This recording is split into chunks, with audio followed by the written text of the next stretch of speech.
Kaya ho, mga kababayan, yung sinasabi dito sa pangalawang topic natin ni sino ba to? Si Puting Ahas. Si Puting Ahas. Ako naniniwala ho ako mga bossing. Ang Puting Ahas na huyan talaga yung sinasabi ni Maharlika. Eh si ano, si yung medyo malapad yung noo, si Rodriguez, si Vic Rodriguez, no? Ayan no, ex Marcos ally, no? Calls Duterte disbarment case gimmickry. Kasi ho, mga boss, chief amo, sir, isa po sa posibleng maging dahilan para madisbar ang dating Pangulong Duterte yung paggawa ng krimen. No? Madami po, 20,000 hanggang 30,000 yung mga nangamatay, no? Doon sa laban kontra droga, EJK, mga bossing. At karamihan po dyan, mga kababayan, yung pamilya nila ay tumatangis at humihingi ng hustisya. At karamihan po doon sa mga yon, mga bossing, ang sinasabi ng kapamilya nila. At iba po ay napatunayan na wala silang kinalaman doon sa ipinagbabawal na droga. Ano ho? Na po? O, tapos, udyukan pa ng kapag kaya ng laban, 2 milyones ang pwede mong makuha. Pagka nategi mo, 1 milyon. Pagka buhay, 500,000 lang.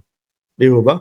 Kumbaga, mga bossing, hindi naman hukikilos ng mga ganon yung mga kapulisan eh. Hindi naman paglalabanin yan eh. Umanlaban ka na lang, dali. Kasi kesa naman 500,000 lang makuha namin. Mayor, eto, itcha ko sa iyo yung beng-beng. Itcha ko sa iyo yung 45, pulutin mo. Magsabayan tayo kung sino mauna, tegi. No? Siguro, sasabihin pa, Mayor, kapag kayan hindi mo pinulot, pulutin mo yan o hindi mo pulutin, iisa ka lalagyan mo. No? Magdudwelo at magdudwelo pa din tayo. Yung pala, yung hawak ni Mayor, wala naman palang ano. Bang! Op! Tawag ng media, eto balita nyo, nanlaban, no? Tapos pagtalikod doon sa ano, ayos mga chong. Imbis na 500,000 ang matanggap natin, 2 milyones ang matatanggap natin, no? 'Di ba? Kung apat sila, tagwa 125 sana, 125,000. Base ho ito doon sa paliwanag ni Bongo. Imbis na tagwa 125,000 sila, hindi. No? Tagpa 500,000 na sila.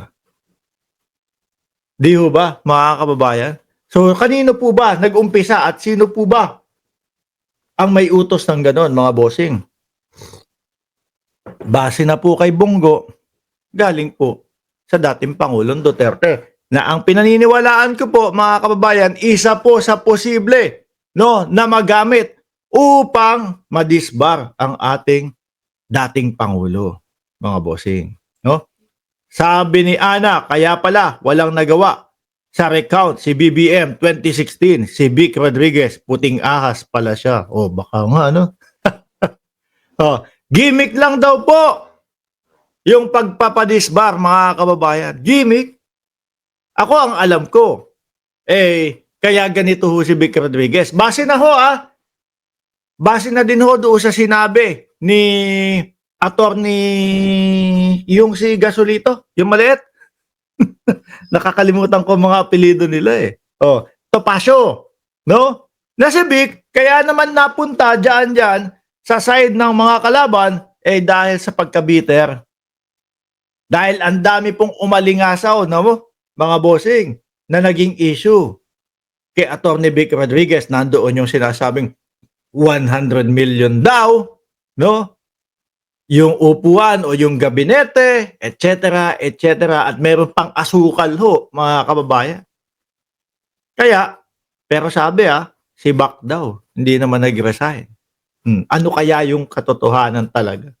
Kung ako, kunyari ako nasibak ako, sasabihin ko doon sa mga kaibigan ko, nag-resign ako, pre. Hindi ko na kaya no? Ayoko na. Biglang baliktad na yon. Sasabihin, masahol yung mga ginagawa nila dun eh. Yung pala, ikaw pala yung may issue, mga bossing. O, di ba? Ngayon, ang nakikita ko ho dito, doon sa mga pagsagot-sagot ni Vic, doon sa mga paglaban ni Vic, laban po sa administrasyon at kay Pangulong Bongbong Marcos, dala na din po ito, no? Sa sobrang pagkain ng nginunguya siguro ni Vic yung kape. No? Nakalimutan niya ho siguro na, ititimpla mo yan, no? Ilalagay mo sa tubig na mainit, titimplahan mo, lalagyan mo ng asukal, tapos creamer. Ganun ang tamang paghigop ng kape. Siguro nginunguya ho, kaya ayun. Bitter si Vic, no? Ano sabi ni Mercy Bernal? Sabi nga nila, simula pa lang daw, Duterte na siya. Ibig sabihin, traidor na sa simula pa lang. O siguro, hindi nakuha yung mga gusto, mga bossing. No, kaya biglang ganun. Rodriguez has been one of the main speaker during the rallies of the hakbang ng Maisug. O, kita nyo ho, di ba mga kababayan? Siya pa yung nandyan. O. Pero ano po, yung kandidatura ni Vic Rodriguez, wala din ho, di ba? Ricky Rase, Atchi. Yung kandidatura ni Vic Rodriguez ay lumalamang po to, nasa top 12. Kapag ka ho, yung survey ni Buloy, yung nagpapasurvey o yung mga channel nila Buloy ang nagpapasurvey. Pero kapag ka ho yung talagang legit na mga survey, mga bossing, pang 28, 23 to, nasa ganun.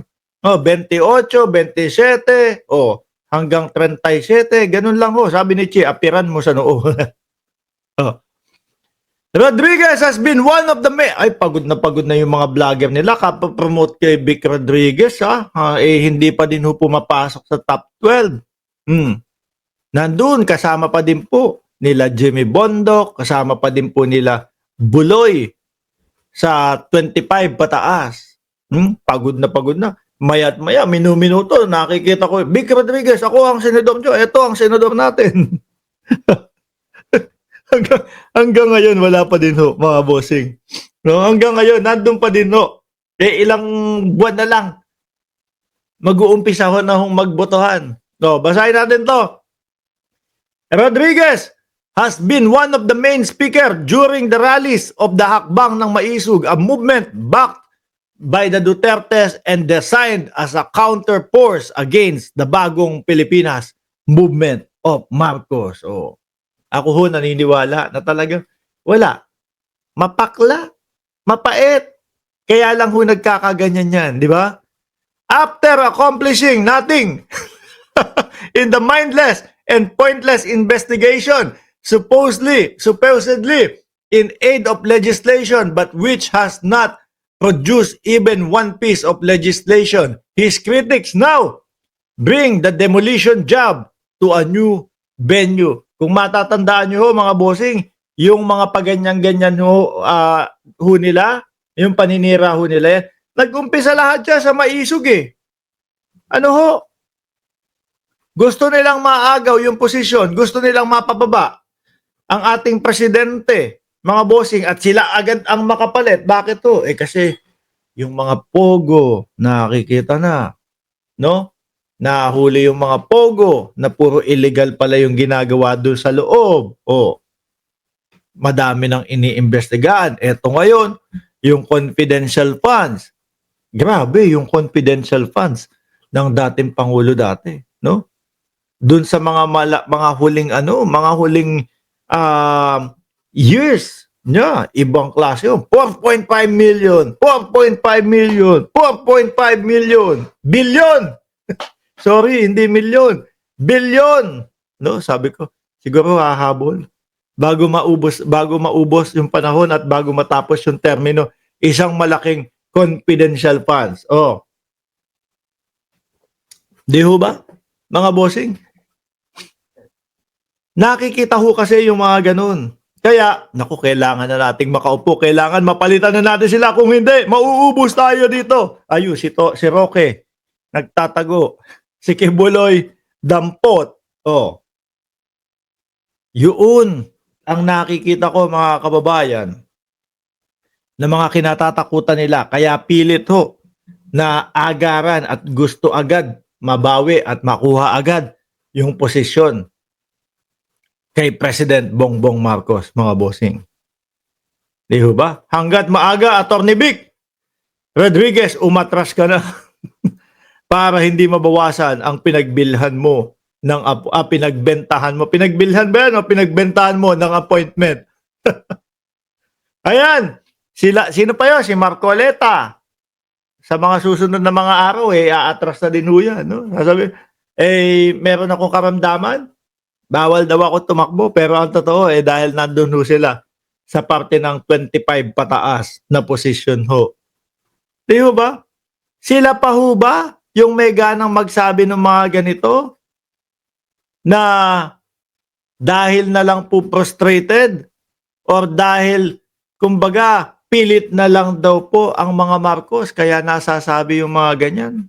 Kaya may mga nauutusan na i-disbar. Ayan na, si Asher. Ay, gustong-gusto ko yung, nasaan na po yung 20 pesos na bigas. Hindi na daw po siya kumakain.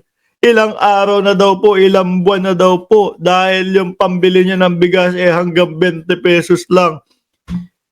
Ashel, natikman mo na yung jasmine rice? Hindi. Sarap yun. Pagka natikman mo yun, hindi ka maghahanap ng 20 pesos na bigas na pinangarap ng Pangulo. No? Pagka nakatikim ka ng jasmine rice, yung mabangong kanin, lulubayan mo yung 20 pesos na bigas na yan. Hindi mo ba?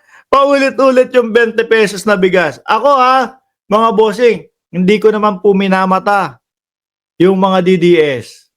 No? Hindi ko po minamata yung mga DDS. Parang ang puno po ng kahirapan, mga kababayan, o karamihan po ng nasa mahihirap, mga DDS ho, mga bossing. No? Agree kayo sa akin o hindi? Kasi bakit? Mga kakamping, hindi mo makitaan ng ganyang komento, hindi naghahanap ng 20 pesos na bigas.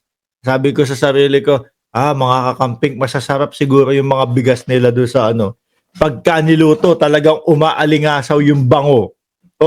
Mga government supporter ni Pangulong Bongbong Marcos, hindi naghahanap ng 20 pesos na bigas. Sabi ko, mapepera tong mga to. Siguro pinakamurang bibiling bigas nito, 50 pesos. Pero kapag kadating doon sa mga DDS, nasa na yung 20 pesos na bigas? Paulit-ulit, nasa na yung 20 pesos na bigas? Naiisip ko tuloy, mga kababayan, ano ba tong mga to? Kapag ka naging 21 pesos na yung bigas, wala na. Hindi na makakakain. Yung pera nila pang hanggang 20 pesos na bigas lang ho, mga bossing. Ano isipin mo nun? No? Yung mga dukha nandoon sa kampo nila. Paano siguro mas pinili po na mag-piso comment kaysa magtrabaho ng maayos? Di ba? Kaya, nasa na yung 20 pesos na bigas? Nasa na? Uy! Masarap yung jasmine rice. Pag natikman mo yun, sasabihin mo sa sarili mo, hindi na ako papatol sa piso comment. Kasi pag piso comment ako, 20 pesos na bigas lang. Hindi ko pa kayang bilhin. Pero pag nagtrabaho ko ng maayos, jasmine rice ang kakainin ko. Kami hindi namin hinahanap yung 20 pesos na bigas. Mga DDS lang ho. Mga bossing. No? Mga DDS lang po ang natatangi na paulit-ulit naghahanap, asa na yung 20 pesos na bigas? Diyos ko po. Nasa inyo lahat siguro ng mahihirap. Nagsama-sama dyan. Paano? Duterte! Duterte! Sabi ni FS, di kailangan bigas kung kaya mong magtanim ng kamote. Ayan, si Bato de la Rosa. Panigurado ako, hindi hindi mangangayayat yan. Miski wala akong bigas, di ba? Sabi nung kaibigan natin na si Ricky Rase, bigas ko 60, di nga ako naghahanap ng 20, NFA rice. Yun. So, yan, Kaya kami mga kakamping, social yung mga kakamping. Makita mo, pagka may nag-type ng 20 pesos na bigas, DDS. Ano ba? Chip nyo naman? Yak. Paulit-ulit. 20 pesos na bigas, 20 pesos na bigas. Nung nagpaulan ba ng kahirapan, sinalo nyo lahat yung kahirapan. Amin na yung kahirapan. Di ba? Sige, may nakita na ho ba kayo? Nakakamping, naghanap ng 20 pesos na bigas? Wala. Oh, supporter ni Pangulong Bongbong Marcos, supporter ng gobyerno. Meron na bang naghanap ng 20 pesos na bigas? Wala. Panay lang po yung mga DDS. Sila lang ho. Oh, di ba? Si Marcoleta. yung, yung siling panigang daw po ang mahal na. Ayun. Chinek ng mga vlogger, napag-alaman. Hindi naman totoo yung sinasabing presyo. Sabi ni Joseph Bangog, Mark, kapag 20 pesos per kilo ng bigas, baka wala nang magtatanim ng palay. Oo. Ang liit na ng kikitain eh. O, di ba? 20 pesos na bigas.